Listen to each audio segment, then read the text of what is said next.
Welcome जोबने PG महाविद्यालय online classes में आपका फिर से स्वागत है। आज हम बीएससी पार्ट फर्स्ट में बॉटनी सब्जेक्ट में एक नया कोशिकांक लेकर के आए हैं। उस कोशिकांक का नाम है राइबोसोम्स।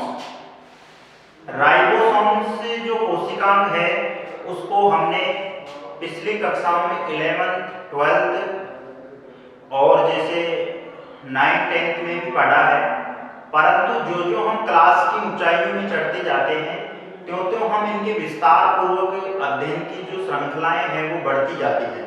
तो आज हम राइबोसोम्स जो कोशिकांक है उसकी खोज किसने की थी, उसका आकार क्या है, उसका प्राप्ति स्थल क्या है, उसकी सघनता क्या है, उसकी आकारिकी क्या है, उसकी संरचना क्या है और उसके क्या कार्य हैं, इन सभी तथ्यों के बारे में आज हम विस्तार पूर्वक चर्चा करेंगे।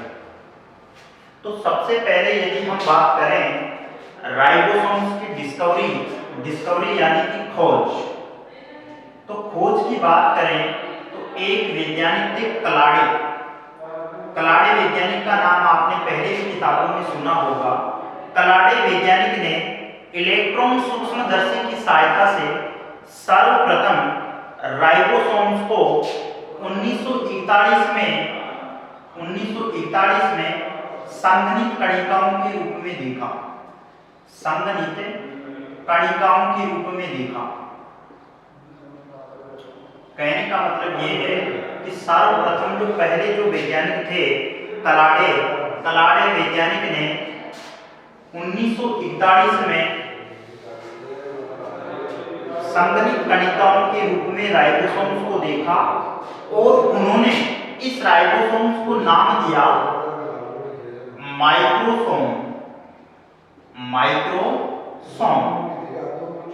माइक्रोसोम्स नाम दिया। कलाडे वैज्ञानिक ने सन 1941 में सर्वप्रथम संघनित कणिकाओं के रूप में राइबोसोम को देखा और इन्होंने माइक्रोसोम नाम दिया। परंतु इसके बाद में पेलाडे वैज्ञानिक आए। पेलाडे, ये तो कलाडे वैज्ञानिक थे और कलाडे के बाद में दूसरे जो वैज्ञानिक थे वो थे पेलाडे वैज्ञानिक आए 1955 में और इन्होंने इस जो संघनित जो कणिकाएं थी उन संघनित कणिकाओं को इन्होंने क्या नाम दिया, राइबोसोम। तो विद्यार्थियों, जो भी प्रैक्टिकल सब्जेक्ट होता है या यूनिवर्सिटी के द्वारा जो परीक्षाएं ली जाती हैं उनमें शॉर्ट टर्म्स के रूप में छोटे छोटे जो अति लघुत्रात्मक जो क्वेश्चन पूछे जाते हैं उनमें क्वेश्चन आता है कि राइबोसोम नाम किस वैज्ञानिक ने दिया। तो राइबोसोम नाम किसने दिया, पेलाडे ने दिया, न कि कलाडे ने राइबोसोम को माइक्रोसोम्स नाम दिया था। परंतु पेलाडे वैज्ञानिक थे जिन्होंने 1955 में राइबोसोम नाम दिया था। उसके बाद में हम बात करते हैं प्राप्ति स्थल।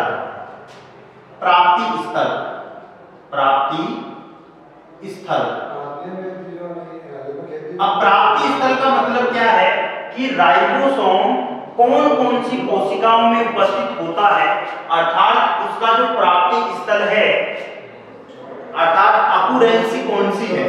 तो प्राप्ति स्थल की बात करें तो हमने पहले भी देखा था कि बहुत सारे जो कोशिकांग हैं वो केवल यूकेरियोटिक कोशिकाओं में पाए जा रहे हैं।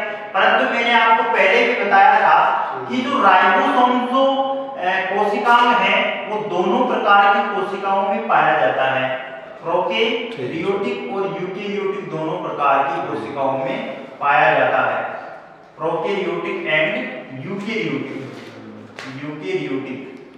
अब प्रश्न ये उठता है कि प्रोकैरियोटिक और यूकेरियोटिक कोशिकाओं में क्या दोनों में ही जो राइबोसोम्स है वो सेम प्रकार का पाया जाएगा? नहीं, ये बिल्कुल सेम प्रकार का नहीं पाया जाएगा। प्रोकैरियोटिक जो कोशिकाएं हैं उसमें 70S प्रकार का राइबोसोम पाया जाएगा और यूकेरियोटिक जो कोशिकाएं होगी उसमें 80S प्रकार का राइबोसोम पाया जाएगा। तो कहने का मतलब यह है कि राइबोसोम है वो राइबोसोम दो प्रकार के होते हैं, 70S प्रकार का और 80S प्रकार का। 70S प्रकार का जो राइबोसोम है वो प्रोकैरियोटिक कोशिकाओं में पाया जाएगा और 80S प्रकार का जो राइबोसोम है वो यूकेरियोटिक कोशिकाओं में पाया जाएगा। इसके बाद में इसकी भी कुछ सब यूनिट्स होती हैं। तो जैसे 70S की बात करें तो 50S और 30S इसकी सब यूनिट है। S का मतलब श्वेत वर्ग वैज्ञानिक ने दिया था, इसके नाम पर इसको क्या बोलते हैं, सब यूनिट बोलते हैं। 80S की भी यदि हम बात करें तो 60S जो बड़ी उप इकाई है और 40S जो है वो क्या है, छोटी उप इकाई है। तो ये दोनों ही जो उप इकाइयां हैं उनसे मिलकर के ये प्रोकैरियोटिक और यूकेरियोटिक कोशिकाओं में राइबोसोम्स पाए जाते हैं। प्राप्ति स्तर के बाद में हम देखते हैं कि इनकी संख्या एवं सघनता कितनी होती है। संख्या एवं सघनता कितनी होती है। संख्या की बात करें, संख्या का मतलब क्या हुआ कि नंबर, अर्थात प्रत्येक कोशिका में राइबोसोम की जो संख्या होती है वो कितनी होती है। हम जानते हैं कि जो राइबोसोम्स हैं वो प्रोकैरियोटिक और यूकेरियोटिक दोनों ही प्रकार की कोशिकाओं में पाए जाते हैं, अतः इनकी संख्या भी प्रत्येक जो कोशिका होगी उनमें सब में अलग अलग प्रकार की होगी। तो हम बात करते हैं सबसे पहले यूकेरियोटिक कोशिकाओं की। यूकेरियोटिक कोशिकाओं की बात करें तो यूकेरियोटिक कोशिकाओं में जो राइबोसोम्स होते हैं वो सैकड़ों से लेकर के हजारों की संख्या में पाए जाते हैं। सैकड़ों की संख्या से लेकर के हजारों की संख्या में पाए जाते हैं, अर्थात 100 से अधिक पाए जाते हैं। 1000 भी हो सकते हैं, 2000 भी हो सकते हैं, 5000 भी हो सकते हैं। लेकिन इसी प्रकार यदि हम बात करें प्रोकैरियोटिक कोशिकाएं, तो प्रोकैरियोटिक कोशिकाओं में यदि हम बात करें ई कोलाई, प्रोकैरियोटिक कोशिकाओं की बात करें, जैसे ये प्रोकैरियोटिक कोशिकाएं हैं, प्रोकैरियोटिक कोशिकाओं में एक बैक्टीरिया है जो ई कोलाई बैक्टीरिया की बात करें तो इसमें जो संख्या होती है वो लगभग 20,000 से 30,000 तक होती है। कहने का मतलब ये है कि 20,000 से 30,000 की संख्या में राइबोसोम्स उपस्थित होते हैं। तो ये बात हो गई इसकी संख्या की। तो कहने का मतलब यूकेरियोटिक और प्रोकैरियोटिक दोनों ही प्रकार की कोशिकाओं में जो राइबोसोम्स की जो संख्या होती है वो सैकड़ों से लेकर के हजारों तक होती है। अब इसके बाद में हम बात करते हैं इसके आकार की बात करें तो प्रोकैरियोटिक और यूकेरियोटिक दोनों ही प्रकार की जो कोशिकाओं में जो राइबोसोम्स का जो आकार होता है वो लगभग समान होता है, परंतु इसकी जो आकृति होती है वो प्रोकैरियोटिक कोशिकाओं में 70S का मतलब है, यानी कि ये थोड़ी छोटे आकार का होता है, जबकि 80S वाला जो राइबोसोम्स है यूकेरियोटिक कोशिकाओं में इसकी आकृति और जो संरचनात्मक जो संरचना है वो क्या होती है, वो थोड़ी बड़ी पाई जाती है। तो कहने का मतलब यूकेरियोटिक जो कोशिकाओं में जो राइबोसोम्स होते हैं वो बड़े होते हैं, जबकि प्रोकैरियोटिक कोशिकाओं में जो राइबोसोम्स होते हैं वो छोटे होते हैं। अब बात करते हैं हम इसकी संरचना की बात करते हैं। राइबोसोम्स की संरचना की बात करते हैं। अब संरचना की बात करते हैं तो चूंकि दोनों ही प्रकार के जो राइबोसोम्स पाए जाते हैं 70S और 80S प्रकार के, तो हम इसके बाहरी आकार की बात करें तो बाहरी आकार का मैंने ये डायग्राम बनाया है राइबोसोम। ये 70S प्रकार का राइबोसोम दिखाई दे रहा है। इसमें जो ये आपको ये जो उप इकाई जो है टोटल 70S है, 70S की जो उप इकाइयां हैं ये हमने यहाँ लिख दिया 30S।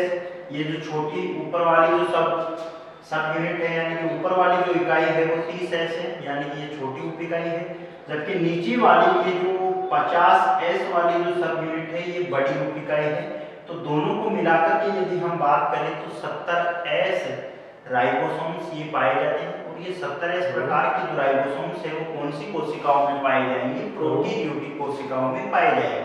इसी प्रकार यदि हम बात करें 80S राइबोसोम्स की बात करें तो ये सबसे ऊपरी जो छोटी उप इकाई है ये अपने को स्पष्ट रूप से दिखाई दे रही है 40S सब यूनिट, और ये 60S सब यूनिट। दोनों यूनिटों को यदि हम मिलाकर के देखें तो 80S प्रकार के जो राइबोसोम्स है वो यूकेरियोटिक कोशिकाओं में पाए जाते हैं।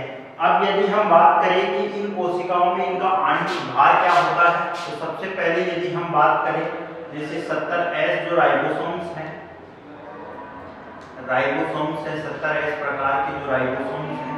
इन राइबोसोम्स के यदि हम आणविक भार की बात करें तो 2.7 × 10⁶ डाल्टन होता है। इसका आणविक भार क्या होता है? 2.7 × 10⁶ डाल्टन। ये क्या होता है? इसका आणविक भार होता है। आणविक भार, यह आणविक भार किसका होता है? 70S राइबोसोम्स का जो आणविक भार होता है वो 2.7 × 10⁶ डाल्टन आणविक भार होता है। ये इसका आणविक भार हो गया।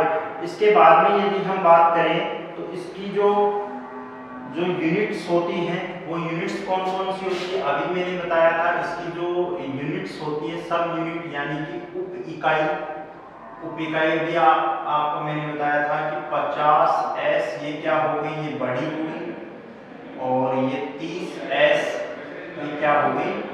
छोटी उप इकाई। तो दो प्रकार की उप इकाइयां पाई जाती है, 50S और 30S, दोनों को मिलाकर के ये कितनी कौन सी उप इकाई? ये 70 प्रकार का S प्रकार का ये हो गया। उसके बाद में यदि हम बात करें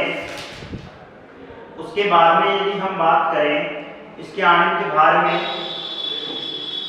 इसमें जो पाए जाने वाले जो कुछ तत्व हैं उसमें जैसे अवसादन गुणांक भी पाए जाते हैं, RNA भी पाया जाता है, DNA भी पाए जाते हैं। तो ये सभी प्रकार के जो तत्व है वो रासायनिक दृष्टि से इसमें पाए जाते हैं। उसके बाद में हम इसके कार्यों के बारे में चर्चा करेंगे। तो कार्यों के बारे में चर्चा करें तो उसमें पहला जो हमारे 80S प्रकार के यदि हम बात करें तो 80S प्रकार के उप इकाइयों में थोड़ी डिफरेंट है। ये 40S और 60S सब यूनिट्स पाए जाते हैं और 80S प्रकार का ये होता है। उसके बाद में यदि हम बात करें इसके कार्यों के बारे में बात करते हैं, ये इसकी संरचना होगी। संरचना के बाद में हम बात करते हैं इसके कार्य कौन कौन से होते हैं। कार्य के अंदर पहला जो कार्य है वो क्या है? प्रोटीन का संश्लेषण।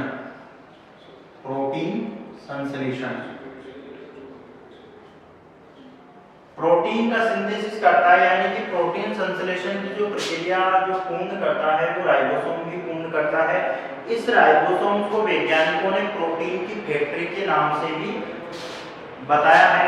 प्रोटीन का जो निर्माण होता है वो राइबोसोम्स के द्वारा होता है। इसलिए जैसे माइटोकॉन्ड्रिया को कोशिका का पावर हाउस कहते हैं, उसी प्रकार राइबोसोम्स को क्या कहते हैं? प्रोटीन की फैक्ट्री कहते हैं।